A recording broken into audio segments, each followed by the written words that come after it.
Flight of a Witch by Ellis Peters, dramatised by Sally Hedges, with Ewan Thomas as Tom Felse and Rob Spendlove as Detective Inspector George Felse. Flight of a Witch.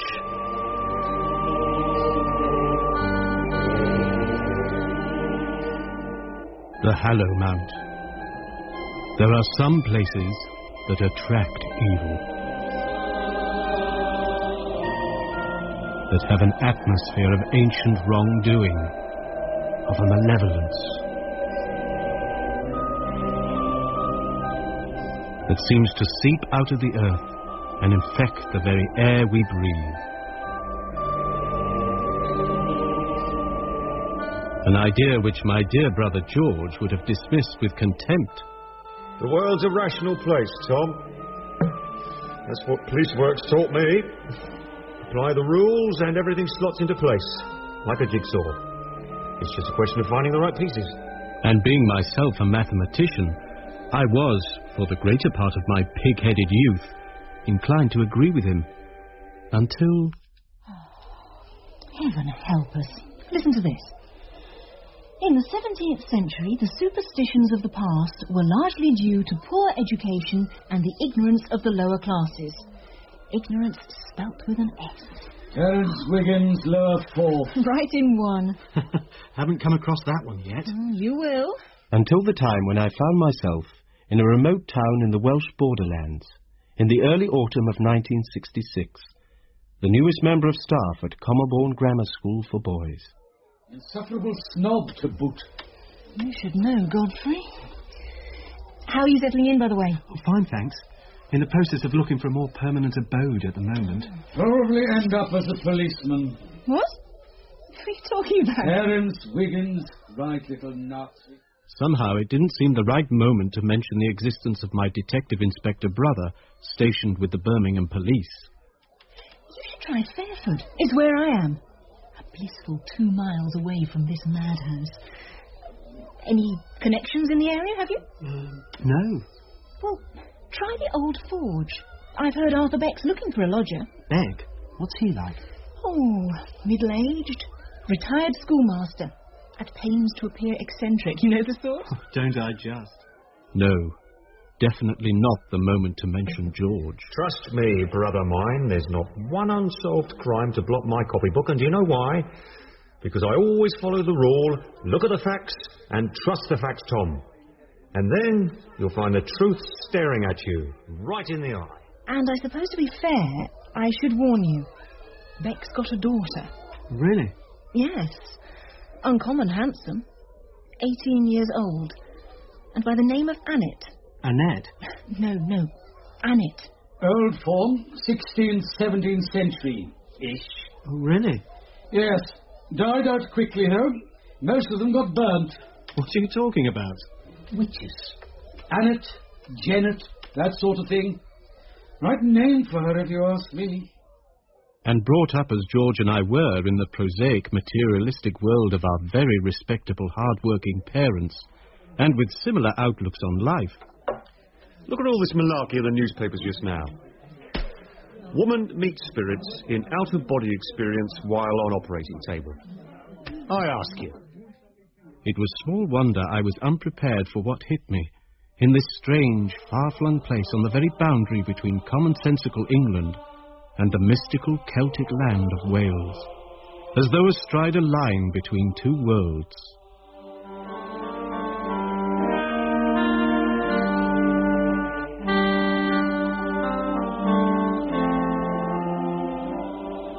What am I to tell the priest?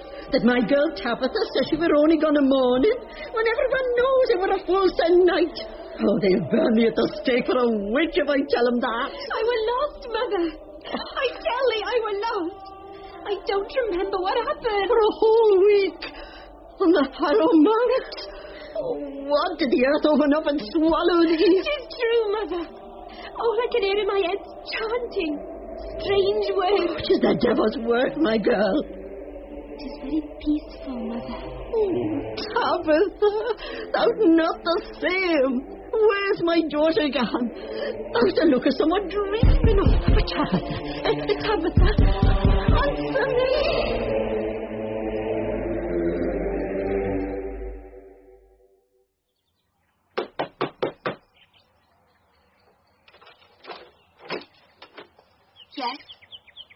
I help you? I'm calling because I was told there was a vacancy here. Oh, it's about the room. Come in. There is a kind of beauty that produces crass wolf whistles, and another kind that creates silence, taking the voice out of men's mouths and the breath out of their throats. Who was it at the door, Annette? This gentleman, Father. I'm so sorry to disturb you. I've just joined the staff at Commerbourne Grammar. Tom Felse, new maths teacher. Yes. Arthur Beck. Yes, we've heard about you. And I heard you had a room to let. Yes, I'll gladly show you. You've met my daughter, Annette. And this is Peter Blacklock, a friend of the family. Hello. How do you do? I was just on my way out, in fact. Thanks for dropping Annette home. And I'm glad the rehearsal went well. Oh, it did. Helped in no small measure by Annette. Peter is the choir master up at St. Mary's Church. I see. And you're in the choir, Annette? Yes, I see. She's one of the altos. An invaluable one. Yes. For some reason, sopranos are tearing a penny round here, Mr. Felse. Quite. And when one's attempting something as ambitious as the Messiah.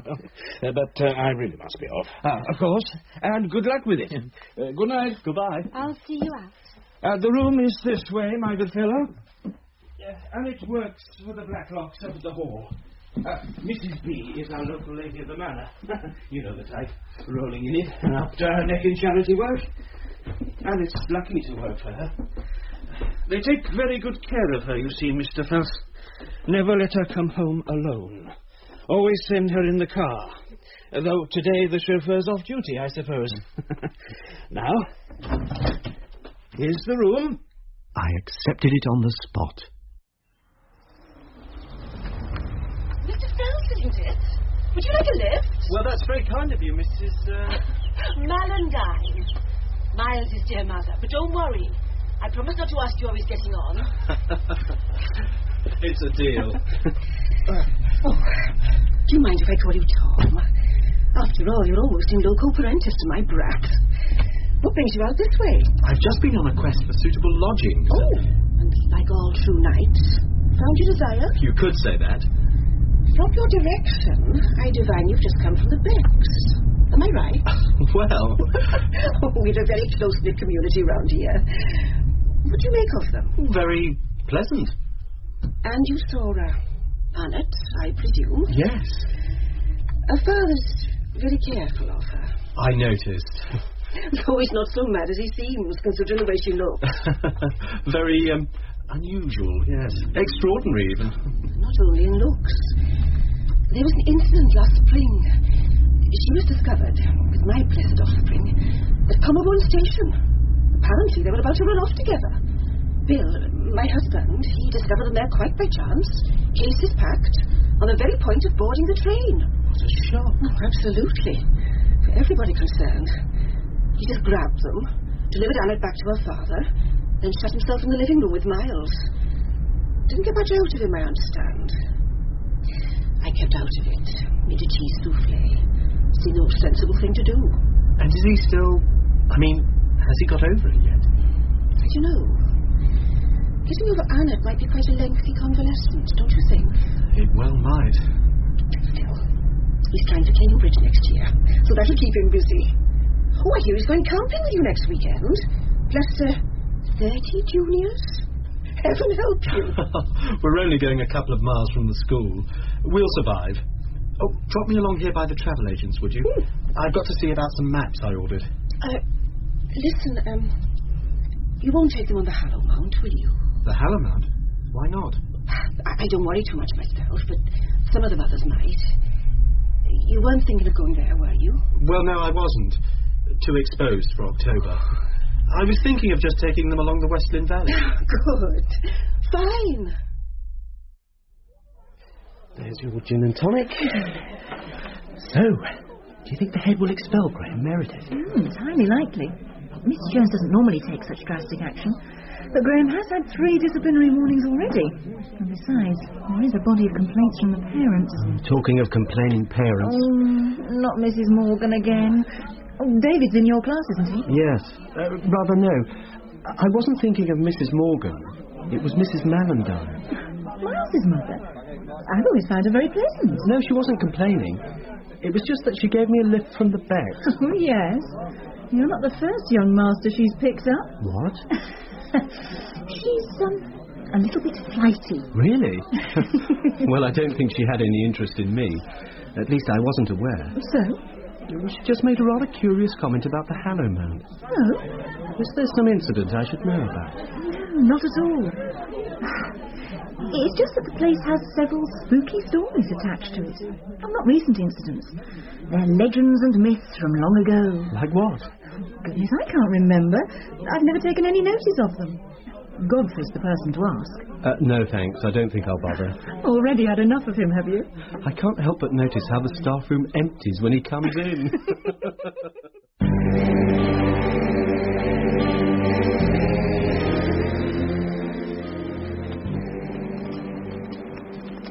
It's not 6 o'clock yet. And look at that mist. Oh, it's freezing. It's really damp down here in the valley, sir. Couldn't we have camped higher up? Well, I would have taken you up into the hills, but I was warned off it. You what? Well, the Hallow Mount, anyway. Who by? Your own mother, as it happens. Probably a sensible move. On what grounds? Well, all this region is it's a bit weird, really. In what way? Oh, it's got a long history of strange happenings. Some say a witch's coven used to meet on the Hallow Mount. That maybe still does. And then there's the altar. Have you seen that? No. From the top of the Hallow Mount? There's like a spine that stretches out down to the valley like it's some big beast. Lying in wait there, breathing in time to the rising and sinking of the moon. Yeah, all right, Dominic. It's just that near the top there's an outcrop of rock, which looks exactly like an altar. And some say the Druids used it for human sacrifice. Look, Dominic, you're not scaring me, but the younger ones might be listening. And if you walk there at nightfall, it's said you might never be seen again, for people have been known to disappear. Cut it out! But why should anyone be afraid of it in this day and age? Oh, we're not afraid. Are we, Miles? Of course we're not. In awe of it, then? Oh, in awe.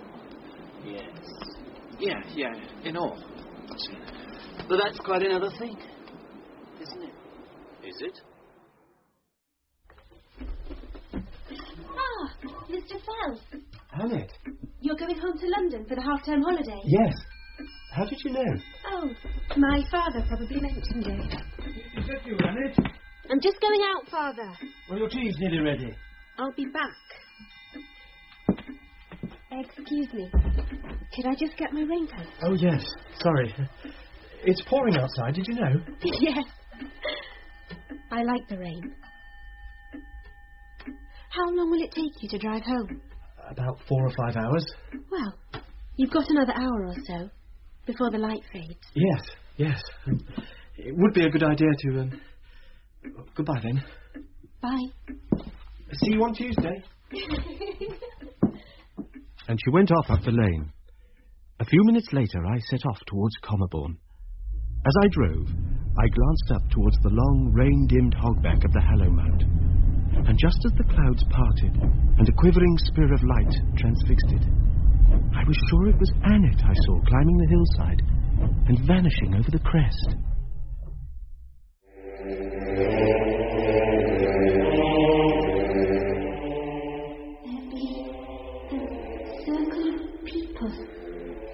All dressed in different colours, wearing hoods.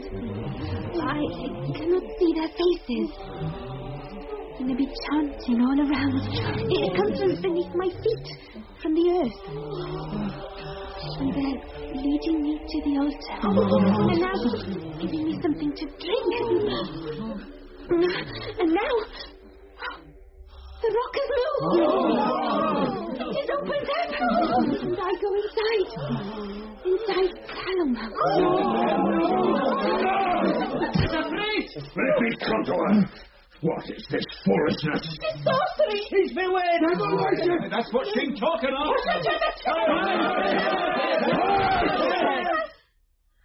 No, Tabitha. Tabitha, child, can you hear me? I hear thee, Father. Tell me what thou saw inside the hill. It's the most beautiful place. There's tiny lights. They dance in the air like drops of rain that don't fall, and they make me want to dance. I like the rain. That's the breeze. Listen to the adults. There'll be no physics to cure that. What I say? It is the truth thou art speaking, Tabitha. Tabitha, did dance. What's wrong with dancing? If I say I were dancing, then I'll be hanged, will I? Or worse, then I don't know. I don't know what happened to me. All I know is I was happy there. Is it a sin to be happy? I returned to Fairford quite late on the Tuesday evening. As soon as the door opened, I knew something was wrong.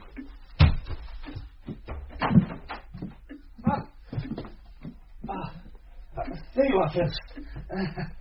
Nice weekend? Yes, very thanks. How about you?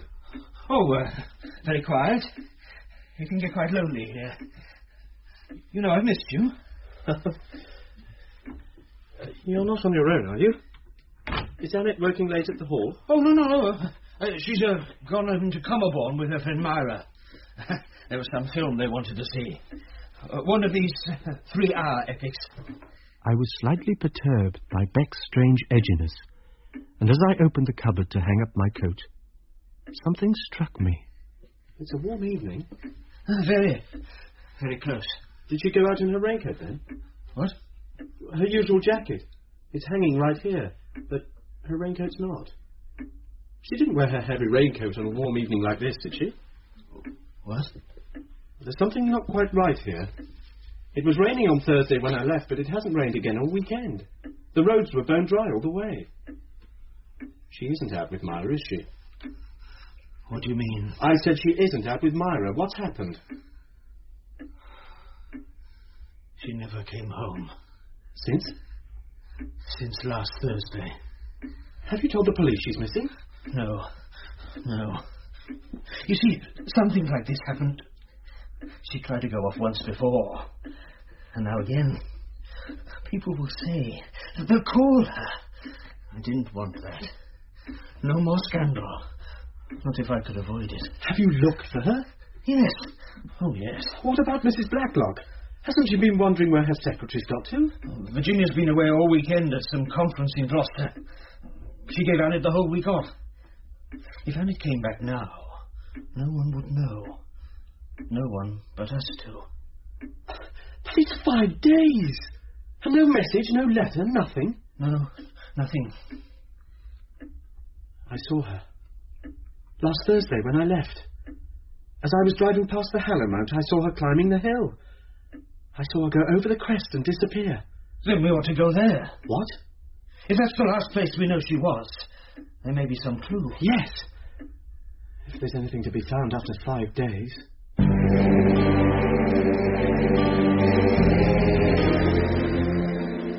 She was about here. And climbing this way. Fast. As I walked, a curl of wind spiraled upward in front of my feet, along the path Annette must have taken, bending the grass stone, leading me on. Slow down, old chap. At the summit, there was a strong wind blowing from the west. A rock stood out against the skyline, sharp and hypnotically black. I realized at once, this must be the altar.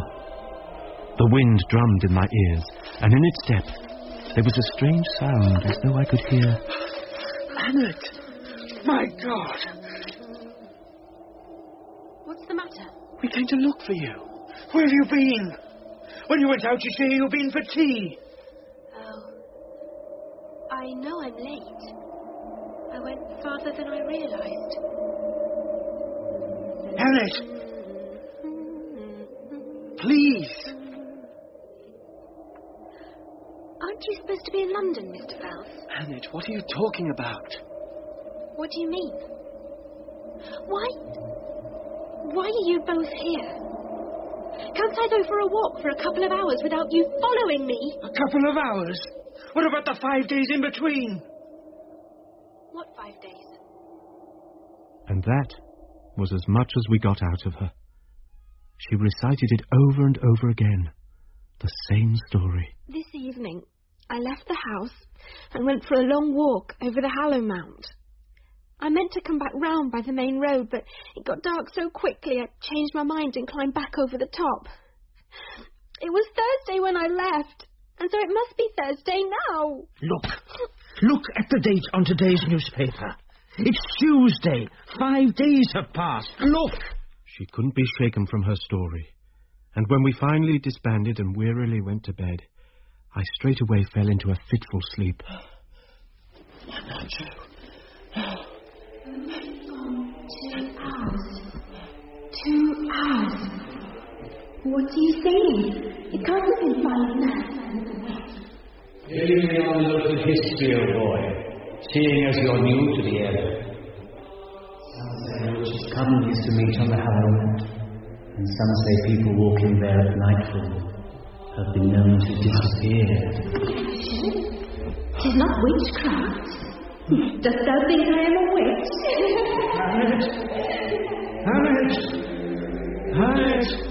Annette! I'd woken with a start, shaking from head to foot. Dear heaven. I lay tossing and turning until dawn, when daylight thankfully brought with it the return of my old philosophy. The world is a sane and logical place, isn't it, George? By Jove, I wonder what you'd make of all this. So, let's look at the facts. She disappears for 5 days. Alone? Why should she go to all that trouble just to be on her own? No, there must be someone else involved. And whoever it is must be human, for heaven's sake. And since sleep was impossible, I decided to investigate the last place we'd seen her, for any tracks, any clues at all. In the grey first light of day, the Hallow Mount lay slumbering, desolate. And then the idea came to me that in the depths of the wind sound, I could hear voices, as though I was not alone. Now, come on.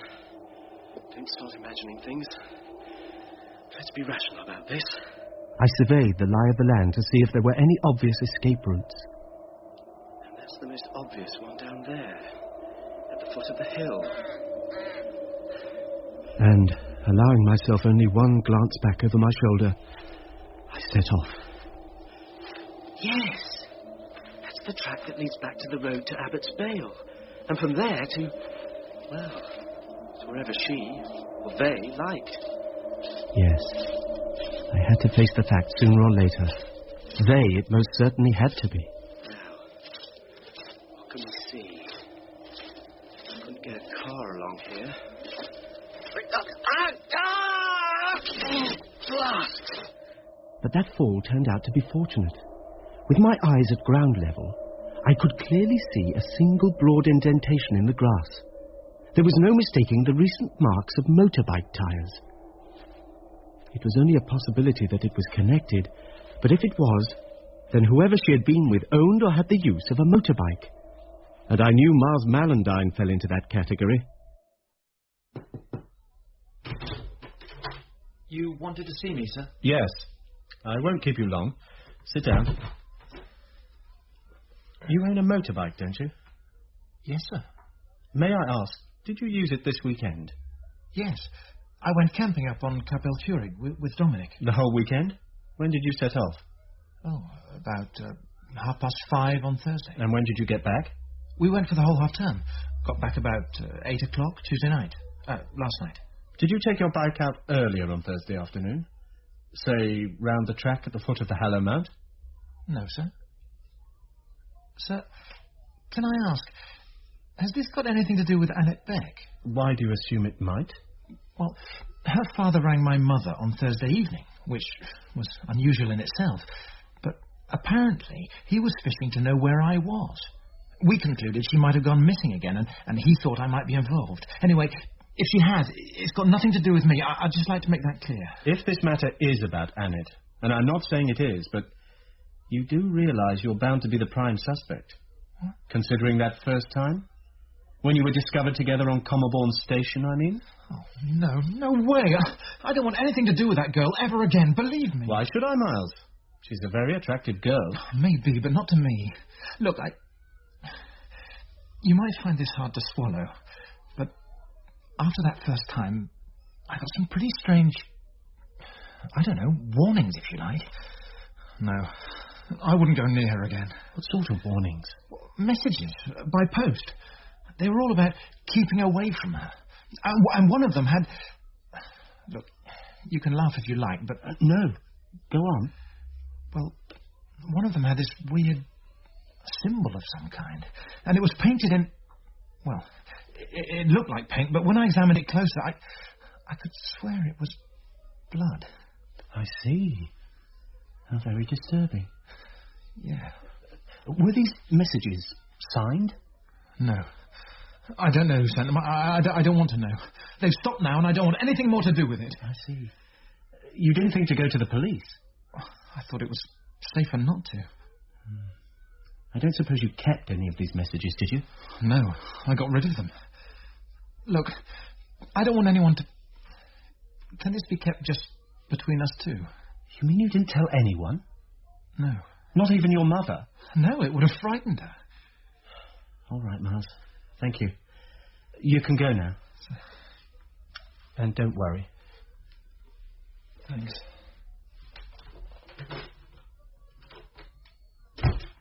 In the books I read now, I found a wonderful thought by a priest who wrote, "We unconsciously act as angels for each other. The odd comment overheard on the bus can sometimes be meant for us." Alas for me, I didn't recognize the warning I now believe was in the words Miles spoke that day. I decided to think about the symbol he had described, and to delve into some local history. Tea or coffee? Which would you like? The kettle's just boiled. Right. Tom? Sorry? Oh, sorry. Yes, coffee, please. Black one sugar, isn't it? Yes. Jane, do you know anything of Tabitha Blount? Tabitha Blount? The name's familiar. She has some connection with the Hallow Mount. Godfrey muttered something about people disappearing. I should have asked him more, but I couldn't spare yet another hour for one of his expositions. Quite. Actually, I do remember something about this, because James Roberts in 5A painted rather a stunning picture of a young girl by this so-called altar on the Hallow Mount. It was in the pre-Raphaelite style. I've just been looking her name up in this little book I borrowed from the library, about Celtic sacred places. There was no mention of her. I'm trying to remember. Why do you want to know? Oh, just local interest.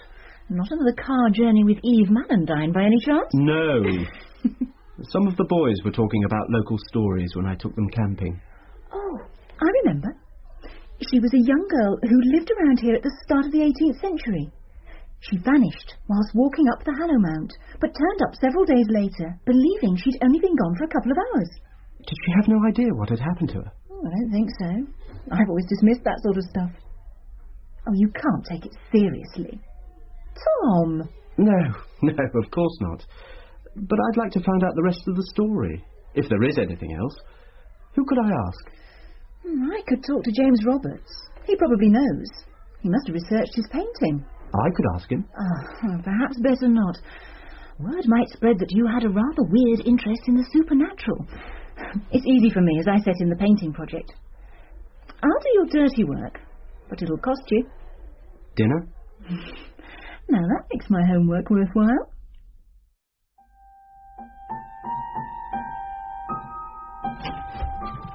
Annette,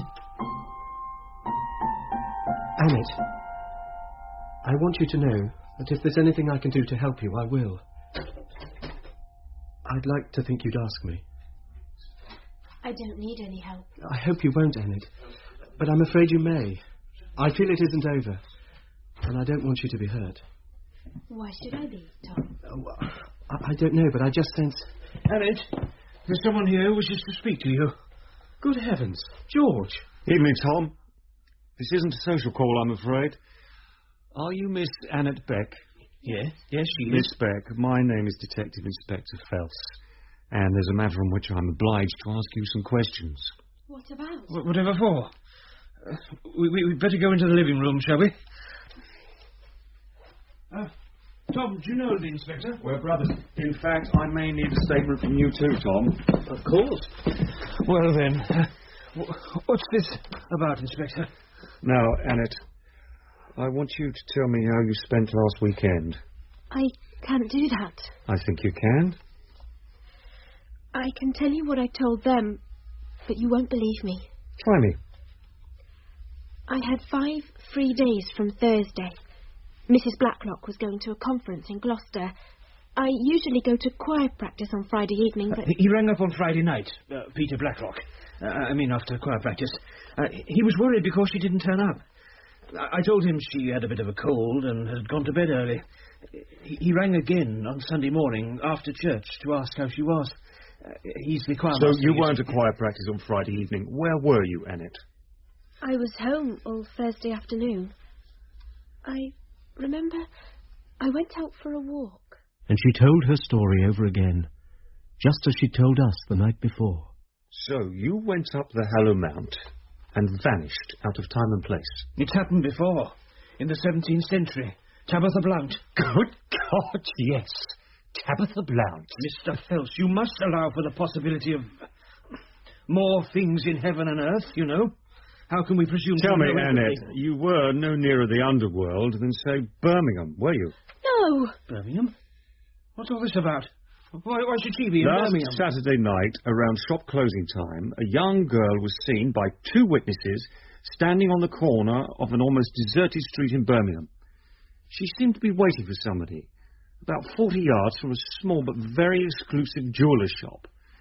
Both witnesses gave excellent descriptions, and Annette fits them perfectly. What? However good the descriptions were, why a girl from Fairford, of all places? The girl had a small piece of paper in her hand, and she was talking to a young man who seems to have taken something of a fancy to her. He saw her throw the paper down, and he remembered it stuck in a rut in the pavement. We retrieved it. It turned out to be a tenpenny bus ticket between Commerbourne and Fairford.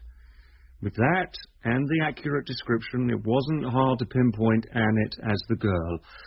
Unfortunately, no one saw the person she was waiting for. But this is ridiculous. Why are you hunting for this girl? Because at around midnight that night, a policeman on his beat noticed the steel mesh gate over the jeweller's doorway wasn't quite closed. He went in and found the till cleared of cash and about £2,000 worth of jewellery missing. The proprietor, Jacob Worrell, an old gentleman, was in his workroom at the back.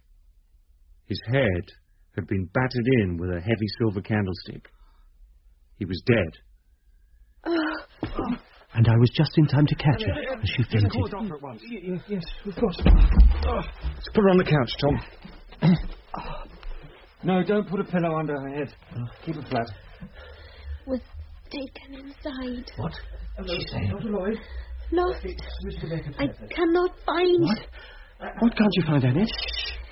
Think I am a witch. Detective Inspector Felse is here. He told me to ask you to hurry. Oh, good. Thank you. Right, Annette, she's on her way. Annette? How is she? No, she stunk back. Is she subject to fainting fits? No, you frightened her. She could have read the story in the paper. We don't get newspapers in this house. Sensational rubbish. Oh, Annette. I think we'd better get her to bed. Yes. As I lifted her, her head rolled limply on my shoulder and revealed a thread of black velvet ribbon round her neck. George carefully eased it round till he could untie it. He held it up. It was a narrow circlet of gold. A wedding ring. How is she, Doctor? Physically, she's as strong as a horse. There are no ill effects. Perhaps it would be best to leave her alone for tonight, though. Of course. Do one more thing for me, would you, Doctor?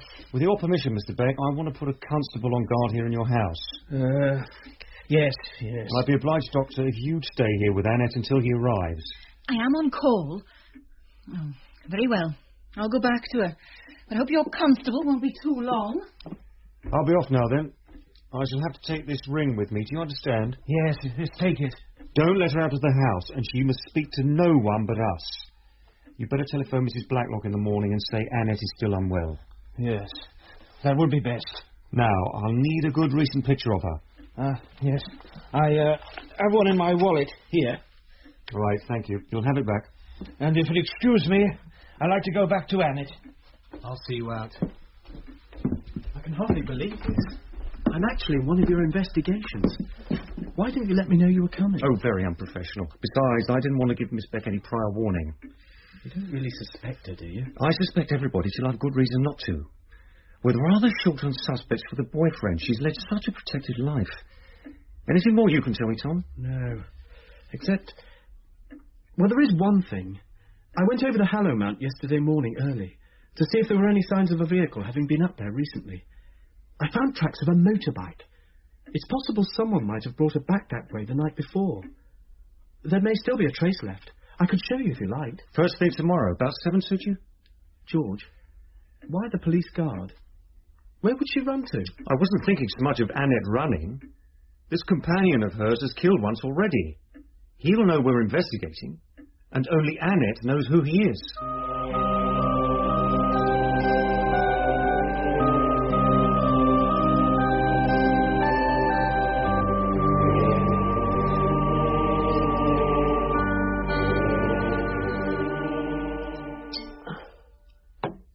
Come and join me, Tom. I don't usually indulge, but in the circumstances... I desperately wanted to sit quietly and think over the events of the day. I understand this. But I felt I'd better humour him. He was obviously in a bad way. How could Annette know a young man in Birmingham? It's a mistake, isn't it? He droned on, constantly needing reassurance. What'd she do? But he wouldn't be comforted until it started to become difficult to find the right words to say. But then why should I be expected to succeed with her? You don't know, Tom, do you? About Annette? I never told anybody. It was ironic. I was only half listening when he made his startling revelation. I want to tell you. It's been on my mind so long. I've got to tell someone. She isn't mine, you see. Oh. I know it's hard to believe, but I never understood her. I was always ashamed and afraid, because she isn't even mine. I never had any influence over her. It's true, you know. My wife told me. She waited long enough for me to give her a child.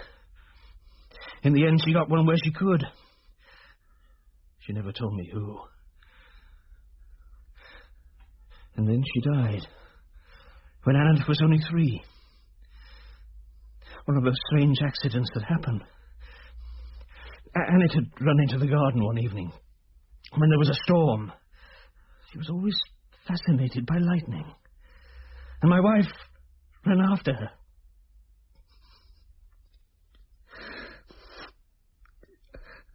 I found her lying under that tree at the end. The one with the scorch mark down one side. Lightning, they said. One day she was there. And the next... My mind started working. Was it possible? Yes, it made a lot of sense.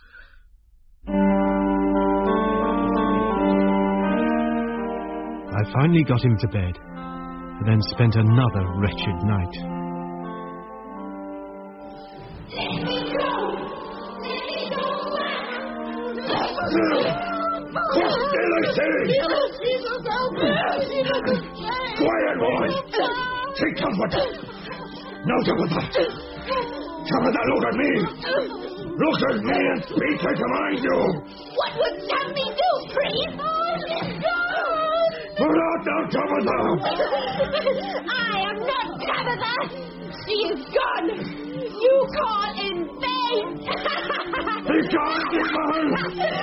In the name of the Lord Jesus Christ, I command you to leave this child! The earth opened and closed over her, and now she belongs down there, to the darkness! You are too late!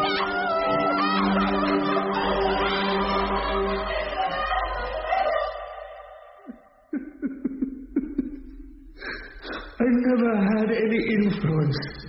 any power over her. I awoke, my head pounding. These strange dreams, what did they mean? I felt as though the full weight of misery was pressing down. The misery of knowing there was nothing I could do to help Annette, except search for the truth, which I naively thought would help. So I arose the next morning early, and showed the motorbike imprints to George at the foot of the Hallow Mount. He took detailed notes, but what he made of it he didn't let on. On the way back, we stopped at the local petrol station. Ever met the lad who works here? No? He's a real flash Harry. Had just about every girl in the place running after him. Morning, Jeff. Oh, well, if it isn't Mr. Felse. Feather up, lad, will you? Still driving for Lowthers, are you? What's it to you? Oh, just like to keep up with the news. And I'm right, aren't I, in thinking you own a 350 motorbike? Look, what's all this about? I'm clean, I'm going straight like I said I would, okay? I'll take that as a yes. Right, that'll do, thanks. Oh, one last thing. Do you know this girl? What? Yeah, of course. Everyone knows who she is. How well do you know her? Been out on a date with her, have you? Was anything happened to her? No, just making a few inquiries. So you do know her? One of your regulars, is she, Jeff? Don't tell me she's a member of the Jeff Westcott fan club too. Look, just lay off, will you? I might have spoken to her once or twice, but... Well, if you're looking for someone she's been seen with on a regular basis, why don't you try asking him over there?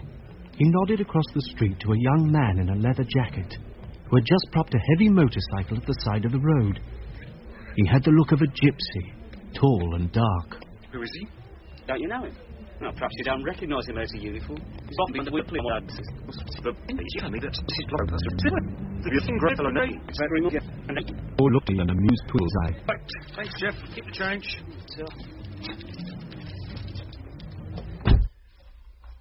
So that's the reliable human machine that takes Annette home regularly. Don't think Beck knows. Probably not. Seeing as the chauffeur would naturally stay in the car when they reach the house. Right. Where shall I drop you off?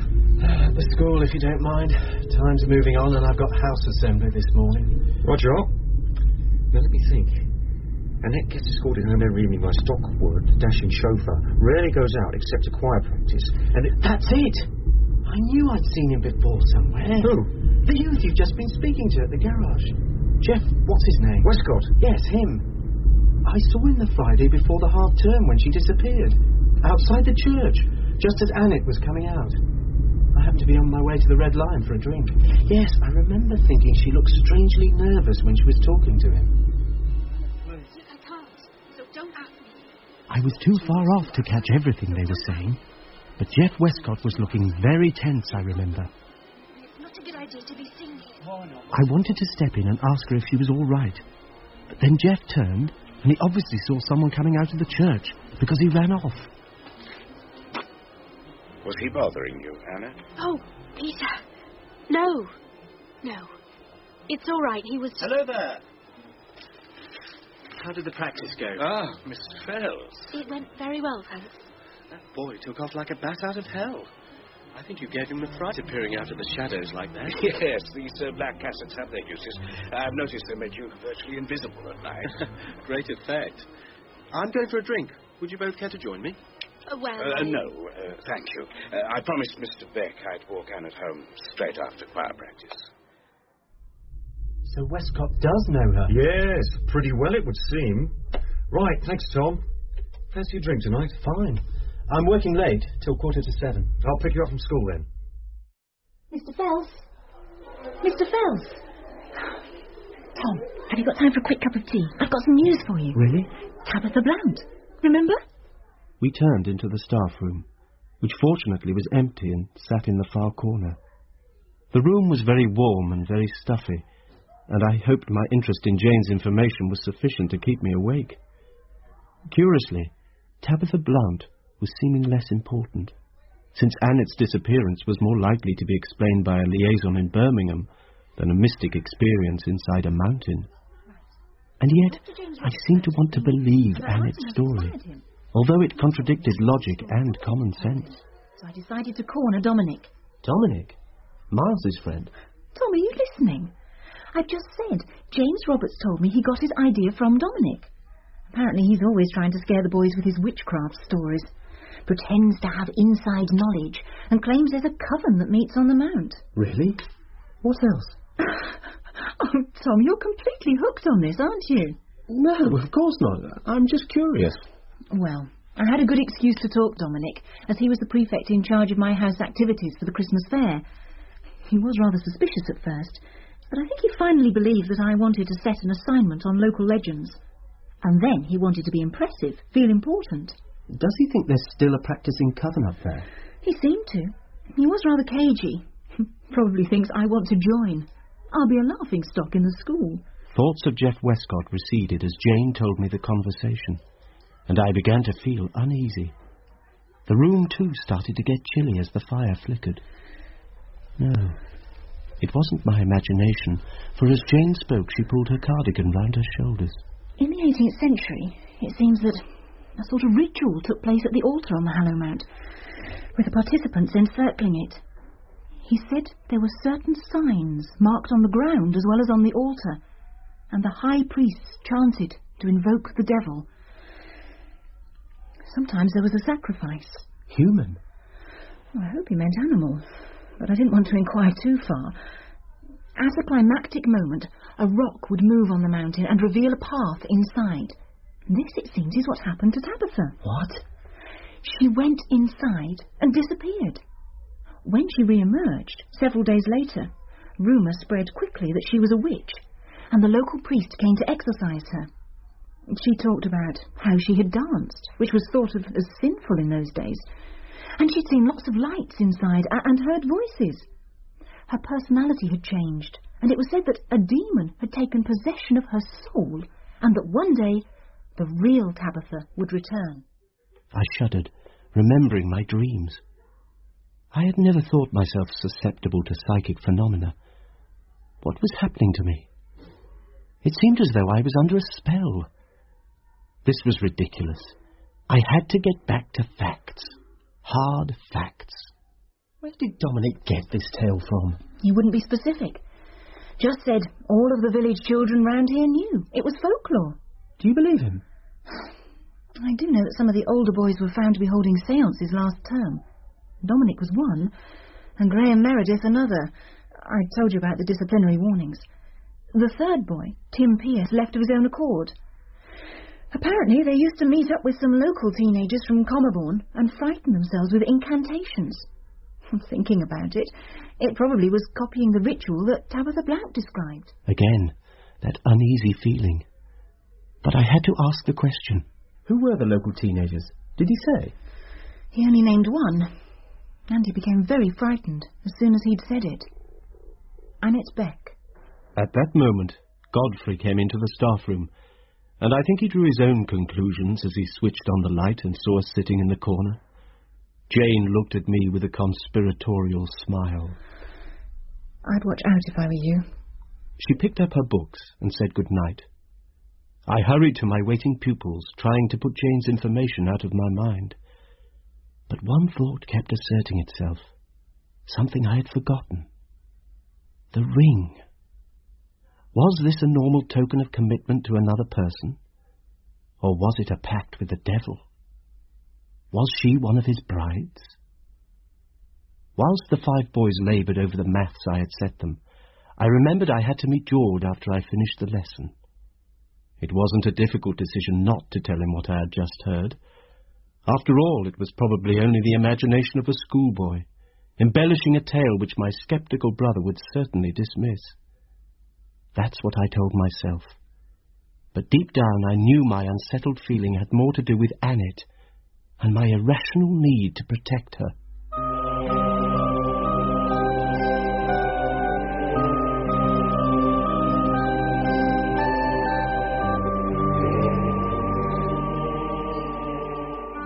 George was on the dot outside at 6:45, and we went to the Red Lion. The one and only pub in Fairford, did you know? I just wondered who we might bump into. But there was no sign of Jeff Westcott that evening. We had a couple of drinks, and then as George was dropping me back at the old forge... Thanks. I'll see you. What are you doing outside? Sir, the chief just run through. He's been trying to locate you all evening. I'll get back to him. What are you doing out here? Annette wanted a breath of fresh air and asked if she could have a walk in the garden. I didn't think there was any harm. You're paid to think. Get her back inside, quick. Sir. Felse here, sir. I see. Where? What time? Right, I'm on my way. Trouble? A body's been found on the top, would you believe, of the Hallow Mount. Who? Have they identified Not yet. I'm going out there now. Where's that girl? Lock her! Yes, sir, she's here. Right, stay inside, both of you. Be seeing you, Tom. It wasn't until the next day that I was able to catch up on the latest developments. I rang George at his office, only to be told of the appalling news of the second murder. Last night a body was found on the altar by a hill walker. There was a symbol daubed on the side of the rock. It was obviously some kind of a ritualistic killing. But who was it? It was Jeff Westcott. The shock when I realised we'd only been speaking to Jeff that very morning took all the words from my mouth. And for the rest of the day, I was filled with a dread of what it could all mean. There was a symbol daubed on the side of the rock. It was some kind of ritualistic killing. It wasn't until much later, when I read the account of the murder in the evening paper and saw a sketch of this grisly sign, that I became aware of something niggling at the back of my mind.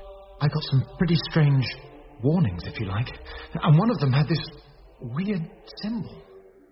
Slowly, the full force of the realization dawned upon me. I'm afraid Miles won't be back for another 20 minutes or so.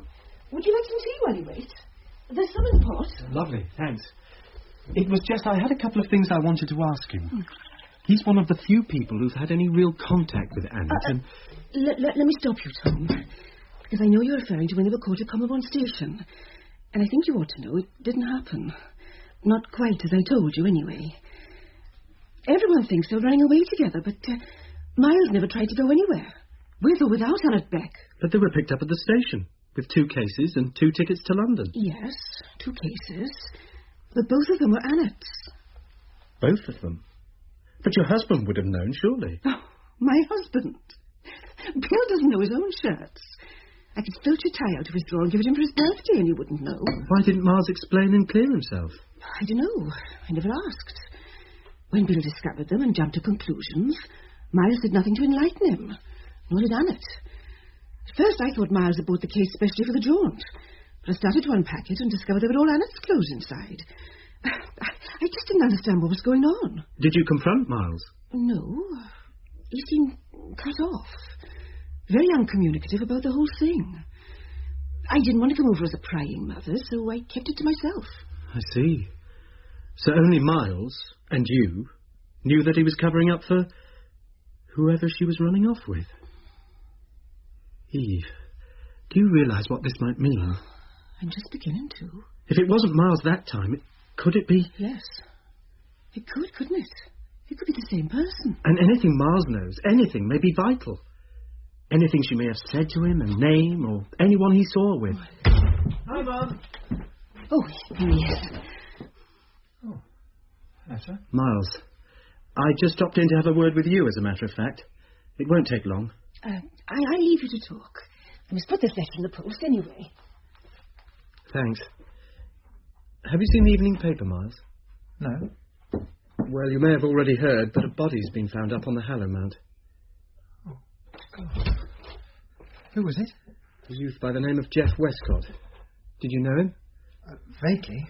He used to hang about with a crowd from the east side of the village. What I've come about is... I'd like you to have a look at the report in this evening's paper. It's the same, isn't it? Yes. Yes, it is. Once Miles had got over the dread of talking about the whole subject, our conclusions were seriously unnerving. It was like the sign was a kind of signature. There was no name, just this at the bottom. Yes. If it was as you say, then it could represent either an organisation or just one individual. And if it's the latter, it's likely... I know what you're going to say. If it's one individual, then the person who sent those messages to me is... Oh, my God. But we've got to face it, Miles. If they are the same, then he's the same person who killed Jeff Westcott. And I think the only thing to do now is to go to the police and tell them what you know. Oh, God. You said in those letters if I did that, if I went to the police, something would happen. Something... Yes, but this is serious now, Miles. You can't just let it go. You've got to speak to them. You must. So, I thought Miles had better speak to you himself. I'm sorry, this looks rather like a deputation. Not at all. Now, Miles. Look, you won't believe this. Miles, we agree. See, I know, but he won't. I'm probably his number one suspect. No, you're not. We've already checked what you were doing at the weekend, and you're clear. Oh. Well, you still won't believe me, because it all sounds so improbable. But that last time, when my father saw Annette and me on Commerbourne Station, it wasn't how it looked. What do you mean? Well, I never did plan to go away, anywhere. It wasn't me she was running off with. I've never had any kind of relationship with her. I've never said anything before, and I wouldn't now, except that... Except he realises that somebody did plan to go away with her then. It might be that same person who took her away this time, mightn't it? Yes. But there's more than that. Go on, Miles. Well, you see, after that, I started getting these weird letters. They were messages, cut-out letters from the newspapers. You never told me this. No, I know. It was very frightening. Go on. What did they say, these letters? They said things like, keep your hands off her, and other things like that. Some of them were quite obscene. But the general message was, leave Annette Beck alone and don't speak to her. And so I didn't. And I burnt them so my parents wouldn't find them. And there was another thing. Each one had this sign at the bottom. And it was the same as the sign found at the altar this morning. Was it indeed? Now, let's just go back. How was it you were at the station with her if you weren't involved with her at all? She'd rung me and asked me to help her get away. She wanted to go to London. I knew it was wrong to help her leave like that, but she was very persuasive. And anyway, I did it. She said her father would be out and she'd have her cases packed, and would I fetch her and take her to the station at Commerbourne? And I said yes. And she asked me to get the tickets for her so she could slip in without being noticed at the booking office. And she said it was 2 tickets she wanted, not one. Singles. And so I booked them for her, the day before she planned to leave. You were very obliging to agree to do all that? Not really. In a way, I didn't feel I had much choice. What do you mean? Well, I don't know. There was something about her. You don't like to say no. It felt safer to go along with it. All right. Look, let's get right to the point. Did she never drop a hint as to who she was meeting? No. Have you any idea who he might be? No, none. You didn't see her meet anyone? No. Are you telling me you never asked who he was or looked around to see if anyone was watching her? No. I find that hard to believe. I'm sure he's telling the truth, Inspector. I am. I swear I don't know. Okay. Is there anything else? Well, you know how it ended, or rather you don't. Not quite. I meant to have the car back in the yard before Dad missed it. And 99 days out of 100, I could have done it, but it just happened that he had a call from a client who was breaking a train journey for one night at the station hotel and had some bit of business he wanted to clear up quickly. And, of course, there was no car. Dad thought it had been stolen, so he reported it to the police, and then he took a taxi across to the station. And the first thing he saw was his own car parked down the station approach. And that was it. There we were with 2 suitcases, and I had the 2 tickets in my hand.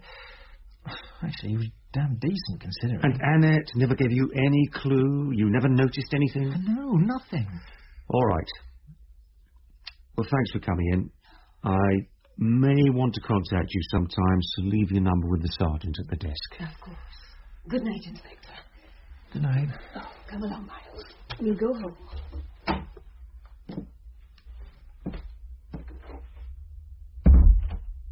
I thought you'd better hear that from Miles himself.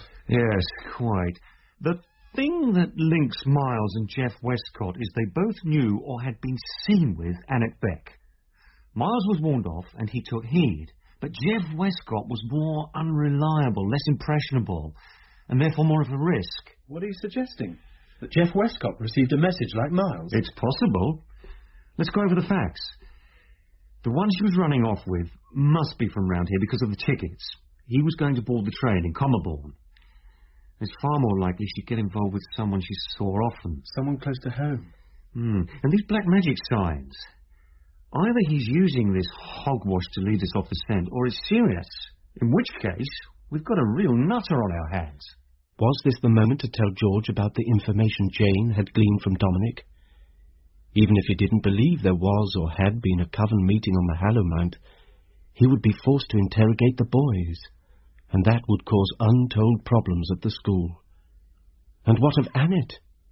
Her role in all of this would have to be questioned. Would it make the case against her worse, especially with Jeff Westcott's death in such satanic circumstances? My imagination was running haywire. I decided I must keep focused on the facts. Facts were what George relied on, and there must be a logical answer. You know the way she reappeared? I keep thinking how odd that was. What? Well, do you remember your point about why he took the same route back and dropped her along the track behind the Hallow Mount? I mean, let's say all the business in Birmingham is true and she was the girl. So that Tuesday, they were coming back from this love tryst. Why didn't he drop her at a more convenient place than on the other side of the Hallow Mount? She'd have to climb all the way over the top. The way I see it, there must have been another reason why she was up there. What could she have been doing? She could have gone up there to hide something. Perhaps something neither of them wanted to risk taking home with her. Such as £2,000 worth of jewellery. And the plan was to stash it away until such time as they could go off together for good. Why wait? He had the girl, he had the money, why not make off with them both while he had the chance? Because he was confident there was nothing in the world to connect him with the murder, so to run would have been the quickest way of inviting suspicion. Yes, it makes sense. And so they arranged for Annette to deposit it there, which meant her going that way back. Yes, and it must be a very secure hiding place. The Mount was swarming with police this morning, and of course the area has been searched thoroughly for clues, though I doubt they'll have actually overturned any solid-looking rocks. You know, I'm beginning to get a feel for this man. It's in keeping to find they play with the police like this. It's a sign of overconfidence, and that's when they make their one final mistake, and then we nab them. So, the next step is to go back there and search for this hiding place. No, that's going to be our bait. He's going to come back and get it. Surely he'll leave it for the moment. No, next Thursday, I predict. By that time, he'll be wondering if we've discovered anything and generally getting very twitchy. Yes, I'll put a watch on the Hallow Mount in case he goes to recover it. But watching the area during the day is not going to be so easy. It's so exposed up there, and the sight of a plainclothes policeman parading about at the top would frighten him off. I know the geography department's taking a trip out that way next Thursday. And if there are about 40 boys all over the hill, it'll make dead certain nobody can hunt for anything there without being spotted. Whoever it is would have to wait till nightfall. But what if we should find the stuff ourselves? What do we do? You leave it where it is, but don't let the place out of your sight. Right. I'll arrange that then. There's a phone call for you, Inspector, from CID. Right. See you later then, Tom. Life carried on as normal as it could with Annette and the virtual house arrest, and a policeman living in the spare room. I learnt later from George that this was anything but a quiet week for him, investigating the details gleaned from Jeff Westcott's death, and interviewing Stockwood, the Blacklock's chauffeur, who was now number one suspect. Blacklock? Hello. Oh, hello, Felse. I'm sorry I didn't hear you. Am I allowed to ask about Annette? We've been terribly anxious about her. There's nothing new. No, we're still filling in details. Do you mind if I ask Stockwood a few questions? No, of course not. Actually, you could fill in the timing of the weekend for me yourself. Mrs. Blacklock went off to Gloucester on Thursday afternoon. Mm-hmm. Now, Stockwood drove her down and brought back the car. Oh, that's right. You then gave him the whole weekend off, I understand. Yes, until Wednesday, in fact. I said he could have use of one of the bikes, and he left about 6 o'clock. He came back prompt at noon on Wednesday, and then took the Bentley to Gloucester to bring Virginia back. You didn't ask him where he'd spent the time? No, I didn't. It's none of my business. It may well be your business, of course, so you ask him. Which he did. But surly though he was, Stockwood provided him with an alibi that turned out to be rock solid. He'd been in jail all weekend, charged with drunken affray, which meant another dead end and the loss of another prime suspect. Well, are you satisfied, Felse? I told you were barking up the wrong tree. I was sure Stockwood had nothing whatever to do with it. Yes, I finished with him for the time being. Good. You know, Virginia and I are very worried about Annette. I know she seems deeply implicated, but we know her, you see, very well. It's impossible that she'd hurt or wrong anyone. Now, I know this isn't professional conduct, but I should be very grateful to you for some reassurance. A hint as to how you're thinking of her. I think of her as a human being. A whole lot more complicated and dangerous than anyone seems to realize. But if it's any consolation to you, I don't think she's a murderess.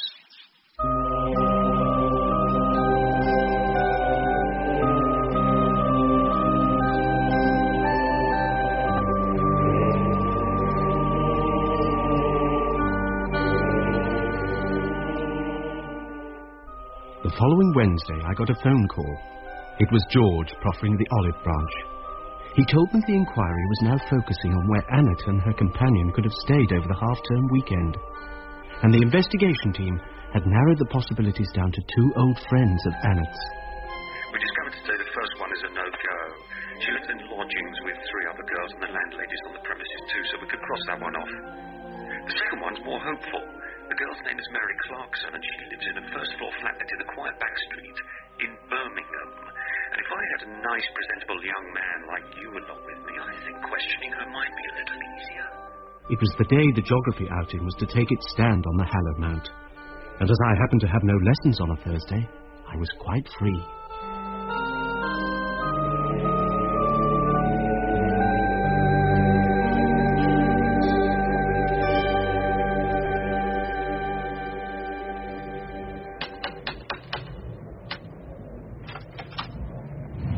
Miss Mary Clarkson, I'm Detective Inspector Felse. Here's my ID, and this is Mr. Tom Felse. It's about Annette Begg. Could we come in? Yes, of course. You were lucky to catch me in. I only got back this morning. Did she know you were going away for such a long visit at half-term? Yes, I did mention it in a letter I wrote to Annette. Did she ever confide in you about any boyfriend she had? No. Have you seen her recently? No, not for a good 6 months now. Right. Well, we'll not take up any more of your time, Miss Clarkson. Thank you very much for your help. Not at all. I'm sorry I couldn't have been of more use. Where's the actual front door of the house? Oh, that's round the corner in the other street. This was the back door originally, before the house was divided into 2 flats. And this high wall, you see, enclosed what was the backyard. Has Annette ever visited you here? Oh, yes, 2 or 3 times. You never asked about coming again, or suggested that she might borrow the flat when you were away? I did tell her that she could make use of it, even if I wasn't here. I told her to ask Mrs. Brooks for the spare key if she needed it.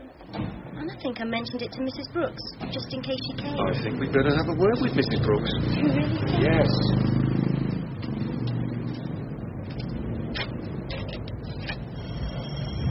Were there no signs of occupation when you got back? Everything was just as I left it, but I hadn't really looked for anything. Why should I? I never even thought of it.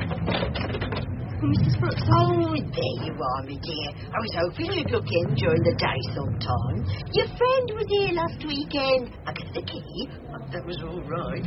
She thanked me so sweetly when she brought the key back on Tuesday evening. Mrs. Brooks, was this the girl who came to stay? Yes, that's her.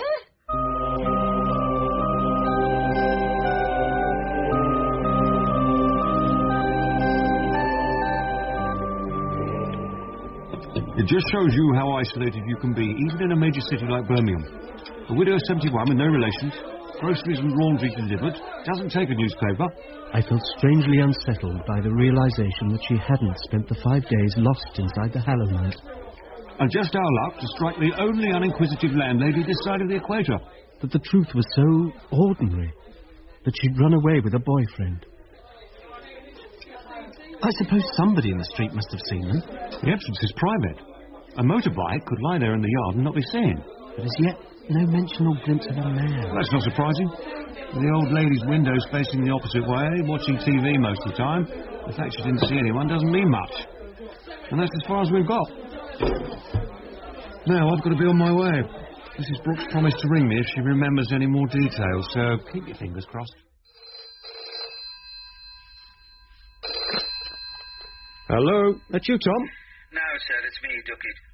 2 bits of news for you. First, we found a lad who lives 3 doors away from Mrs. Brooks's and plays football in the street.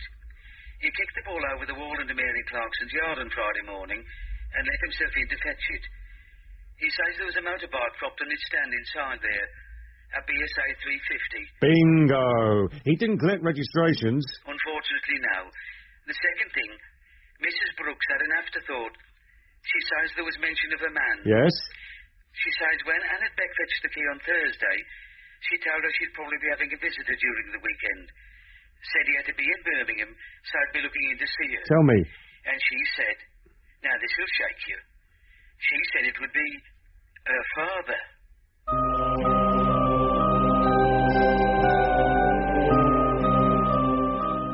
So, no luck on the Hallowant as regards finding anything. So if he's going to pick up anything they did leave there, it may well be tonight. Are the boys all down now? All except Mars and Dominic. I left them there while I ran down to make this call. I'm going back to send them home so they can get some tea. Can you hold on there until I come out to meet you? Yes. Good. I'll be along as soon as I've had a look in at the backs. Whenever you can make it, I'll be here. Did you turn up anything useful at your end? Yes. Mrs. Brooks got back in touch. Remembered that Annette told her that she was expecting a visitor and apparently described him to her as her father. Does that suggest anything? It does. Well, it sounds as if we have to revise our ideas, doesn't it? I mean, why say that? Unless it was Beck. Or a man obviously respectable enough to pass for a father. A father figure. Yes. Any ideas? No. No idea. Well, give it some thought. I'll see you within the hour. I put the receiver down and felt burdened by a secret I couldn't share. The drunken confession Beck had made to me in the small hours of that morning, after we had learned of the first murder. What implications did it have? If Beck was not her father, did Annette know this? When she told the landlady she was expecting her father, could she have meant the man everyone thought of as her father? Was Beck that man? Appalling as the idea was at first, I had to contemplate it. I had a strange feeling that that night was not going to be easy. Just how difficult it turned out to be, George told me later, though at the time I had no way of knowing what he'd find at Beck's house a few minutes after speaking to me.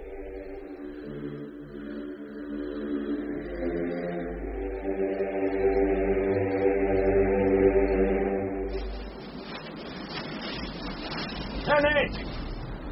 Annette! Annette! Oh, thank God. I've been trying to get through to you, sir. And it's gone. When? Quick! About 15 minutes ago. She can't be far. You shouldn't have let her out. I didn't. She collapsed. We were in the living room. She was laying with her head nearly in the earth. I didn't like to move her, so I ran to get out. Where's Beck? I don't know. God! Go and search the house. Waffling into queue. Over. Right, Lockyer, I've called for reinforcements to join the search. Now, this is a right mess. How do you explain yourself? I told you she collapsed. How could I know it was an act? I ran for Mr. Beck, and when I came back, Annette was gone. How long was she left on her own? About 10 minutes. 10 minutes? What were you doing? As I said, I was looking for Mr. Beck. Where was he? I don't know, I couldn't find him. That's why it took me so long. Not hoping for promotion by any chance, are you? Right, and when you finally got back? She was gone. But why tonight? Why now? She chose her time. She had a reason. Has she had any letters, telephone messages? No, I've been with her all the time. No visitors? Well... Yes? Someone's been here? About 4 o'clock, the vicar called to speak to Annette, and Mr. Beck was out. And I thought, well, surely she can see her own vicar. Even criminals are allowed that, and so... So you let the vicar in? Was he left alone with her? No, I was with her all the time. Well, what did they have to say to each other? Come on! Everything you can remember. He said he hoped she was bearing up, that she must pray for strength, you know, the usual sentiments. He said he was to tell her that the choir had missed her at practice and sent her their prayers. He said they took comfort in the thought that they would meet her at 6:30 at the altar. What? If only in spirit, he said, and that was about all. There must be something you've missed. He didn't give her a note from someone else. No, I'd have seen.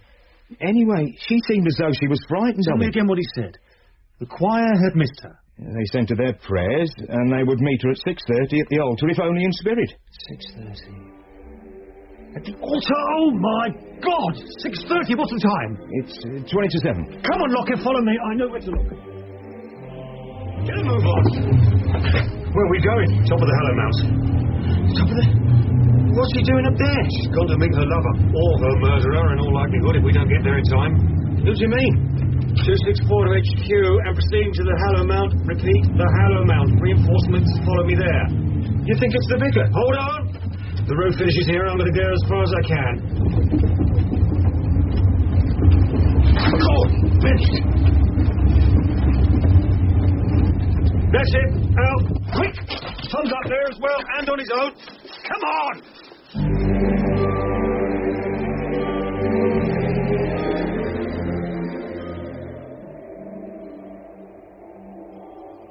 So very still.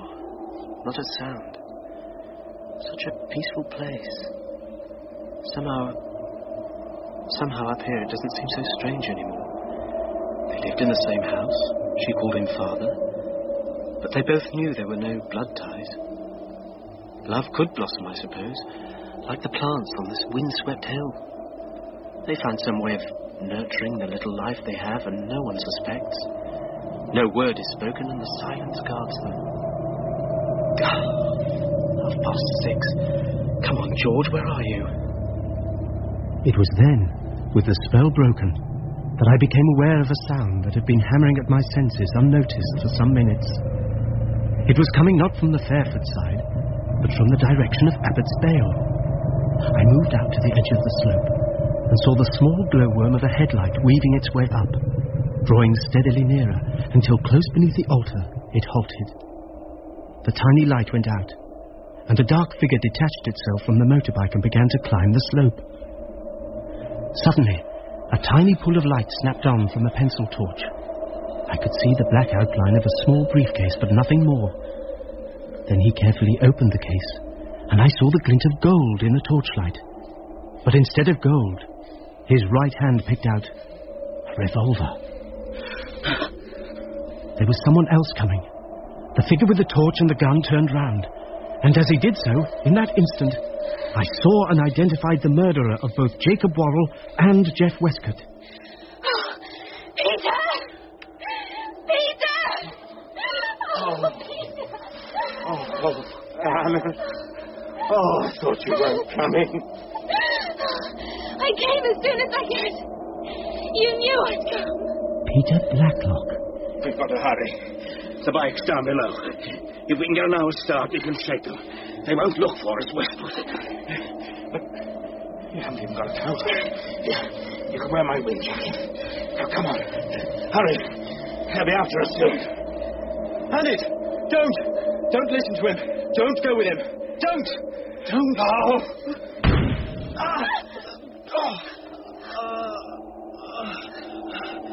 Don't go.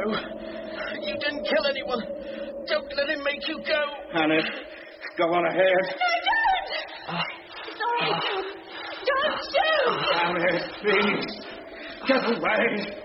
It's our only chance. Get off him, Annette. No! You shan't! I won't let you! Get up, Annette. There's no time. No! You shan't touch him! I won't let you, not again! We'll let him live then. I don't care. Annette, whatever you want, only come. Quickly. Get off. I won't hurt him. I won't touch him. Come on. We've only got a few hours at the most. No. No. I'm not coming. Annette. There wasn't anything I wanted except you. Oh, why did you? Why did you? And now there's nothing to do except go back. Can't you see that? Annette. I'll stay with you. Don't be afraid. As long as they let me, I'll stay with you. Only don't run. What have you done to yourself? You must come. I gave you the ring. You pledged yourself to me. Annette, you can't abandon me. I'm not. I shall be with you. Always. Everywhere. But I won't go away with you. You want me, Tatum. You know I don't. You don't love me. It's because I love you. Then you've got to come with me. You shall come with me, or... Don't make me, Hannah. Yes, do it. Go on, kill me. I want you to. Do it, Peter, I mean it. Then I'll be there, waiting for you. And you won't be alone or afraid. Do it! No!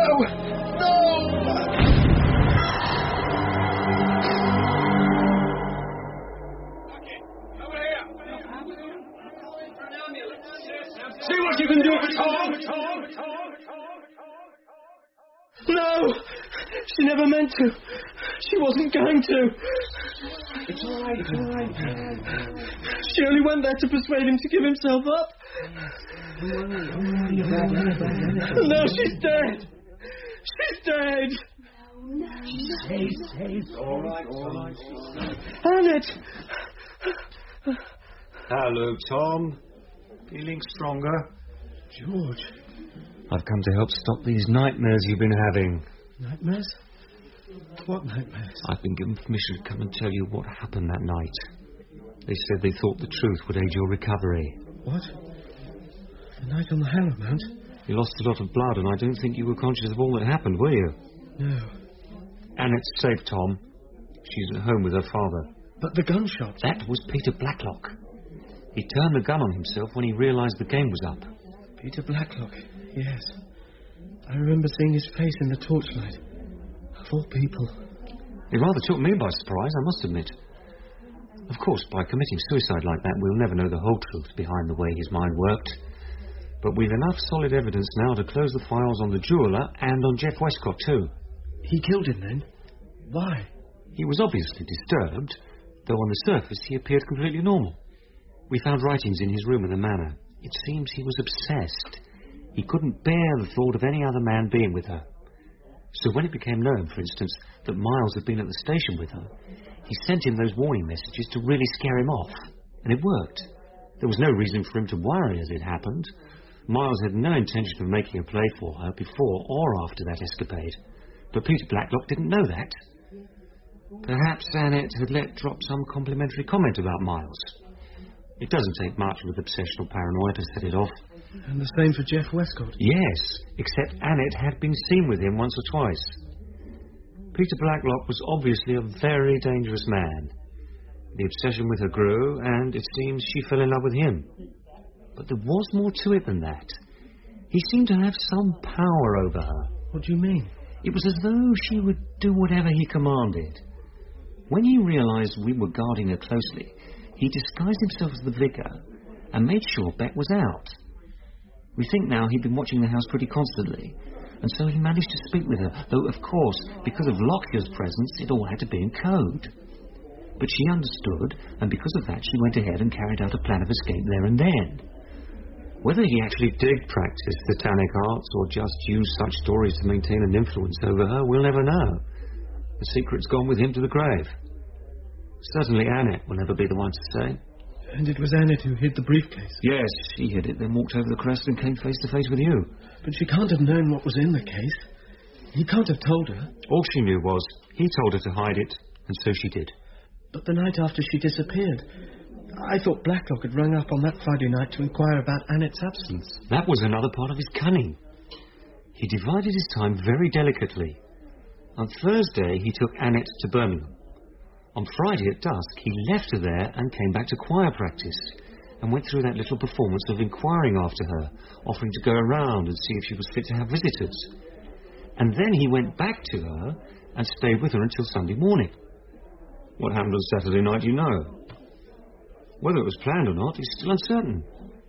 One thing we do know, if he was going to run away with Annette for good, he needed money. Needed money? He was rolling in it. No, the money was all his wife's. If ever he wanted anything, he had only to ask her and she bought it for him. But he had nothing. Maybe he didn't miss it, until he wanted something he couldn't ask her to buy for him. And Annette's safe? Quite safe. Don't worry anymore, Tom. She'll get over it. She's a normal, healthy young girl. Just needs to grow up a bit. Well, that's enough of one visit, Tom. You're looking tired. I'll come back tomorrow. And he left. I lay quite still, listening to my own breathing, thinking over all he'd told me. On the surface, it was all logical, totally rational. But there was something that was not quite right. Something more. Annette Beck. There was something about her I still couldn't fathom. It's true George had dealt with the facts and found a solution that seemed to fit. But 30 years later, I've come to realize that life isn't like maths. It isn't a simple equation, because it doesn't always obey the rules.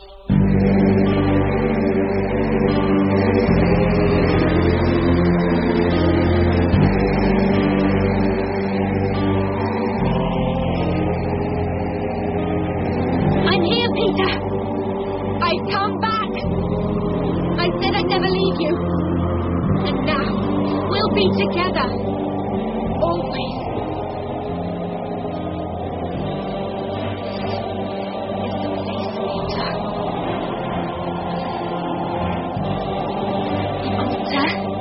Is a sacred place. It's no. 'Tis the doorway between heaven and earth.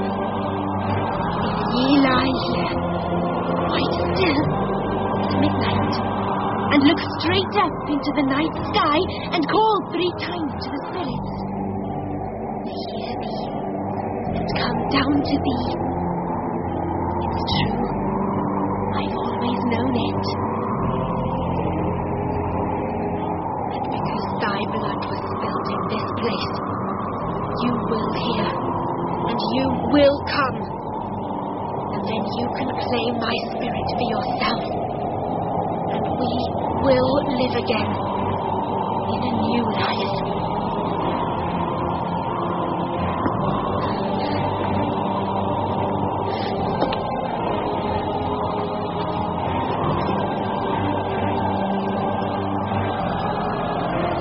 I'm ready.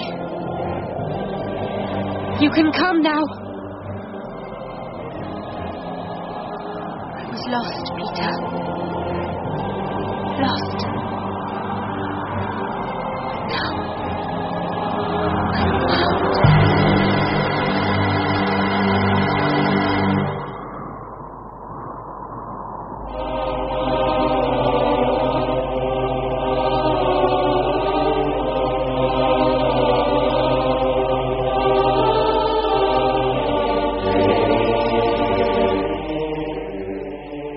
In Flight of a Witch by Ellis Peters, dramatised by Sally Hedges, Ewan Thomas played Tom Felse, Rob Spendlove, Detective Inspector George Felse, and Michael Tudor Barnes, Peter Blacklock. Annette and Tabitha were played by Deborah Berlin, Arthur Beck by Ian Brooker, Miles Mallandine, Roger May, and Eve Mallandine, Sarah Coward. Joyce Gibbs played Mrs. Brooks and Tabitha's mother, Susan Jeffrey, Jane Dowell and Dr. Lloyd, James Thackeray, Godfrey and Duckett, and Richard Curnow, Dominic. Lockyer and the priest were played by Mark Finn, Jeff, Alex Jones, and Mary Clarkson, Lisa Roche. The music was composed and played by Anthea Gomez. Flight of a Witch was directed at Pebble Mill by Sue Wilson.